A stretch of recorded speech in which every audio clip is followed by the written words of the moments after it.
আবারও চলে এলাম নতুন দিনে নতুন সকালে আরও একটা ব্লগ ভিডিও নিয়ে। আপনারা সবাই সাথে থাকবেন।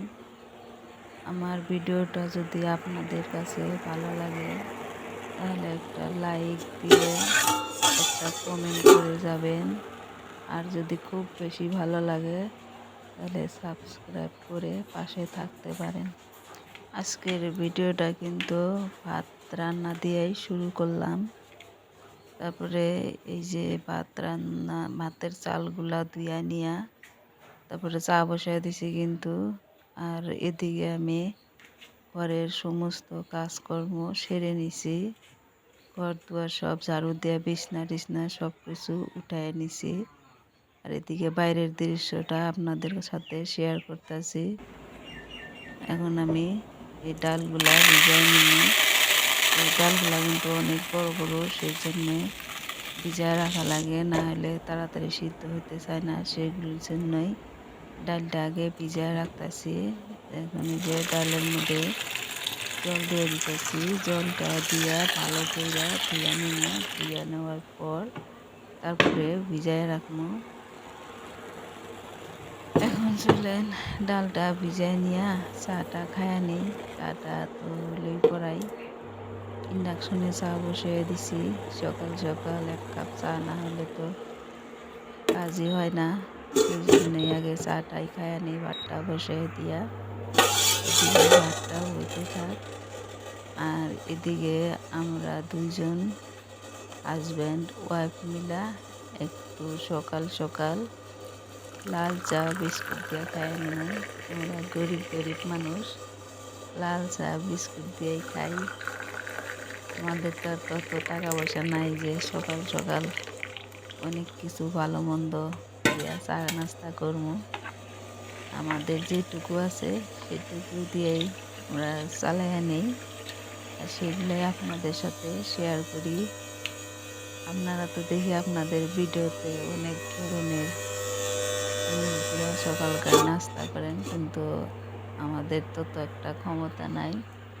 সেজন্য আমরা অল্প স্বল্প দিয়েই সকালের নাস্তাটা কইরা নিয়া তারপরে আমরা ভাত খাই। ভাতটা হলে চা খাও।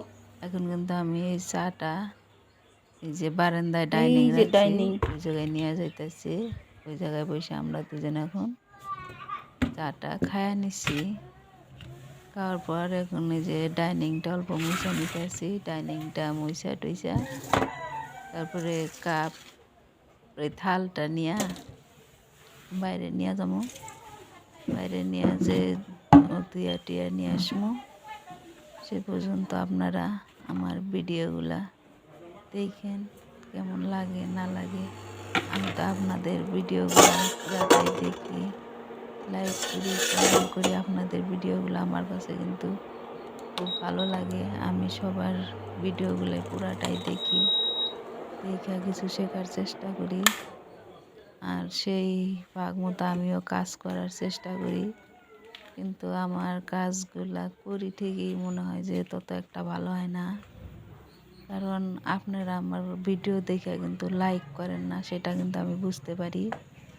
আমি কিন্তু সবার ভিডিও লাইক করি, ভাবি যে আপনারাও আমার ভিডিওটা দেখে পছন্দ করবেন, লাইক করবেন, কিন্তু সেটা করেন না আমি বুঝতে পারি। তারপরেও যে দেখা আমার একটা লাইক দিয়ে যদি সবার উপকার হয় হোক। আমাকে কেউ লাইক করুক বা না করুক, আমি সবার ভিডিও দেখবো, লাইক করবো। আমি তো আর কারোর সাথে বেইমানি করতে পারবো না।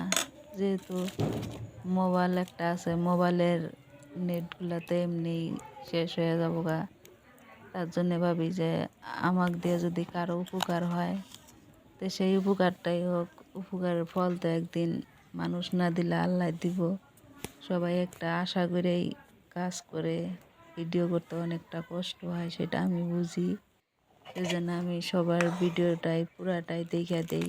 দেখলে কি ক্ষতি হবো? কোনো ক্ষতি তো নাই না, বরঞ্চ আমার উপকারী হবো। সেই জন্য আমি পুরাটাই দেখি আর লাইক করি, কমেন্টও করি। আর এদিকে দেখেন পিছনে আইসি পেঁপে পাড়ার জন্য। আইসা দেখি পেঁপেটা পাখিয়ে খায়া দিছে একদম। তারপরে বাড়ির ভিতরে আরও পেঁপে গাছ আছে, সেই জায়গায় এলাম, বললাম তাহলে এই গাছে একটা পাকছে, তাহলে ওই পেঁপেটা বাইরে নিয়ে কাইটে আমার হাজবেন্ডকে দেই, আমিও খাই। এখন আমি পেঁপেটা নিয়ে যাইতে থাকি, পেঁপেটা কাটমো তারপর খামো। সে পর্যন্ত আপনারা সবাই ভালো থাকবেন, আমার জন্য দোয়া করবেন, সবাই সবার পাশে থাকবেন, সবাই সবাইকে সাপোর্ট করবেন। আর সবাই ভালোই থাকেন।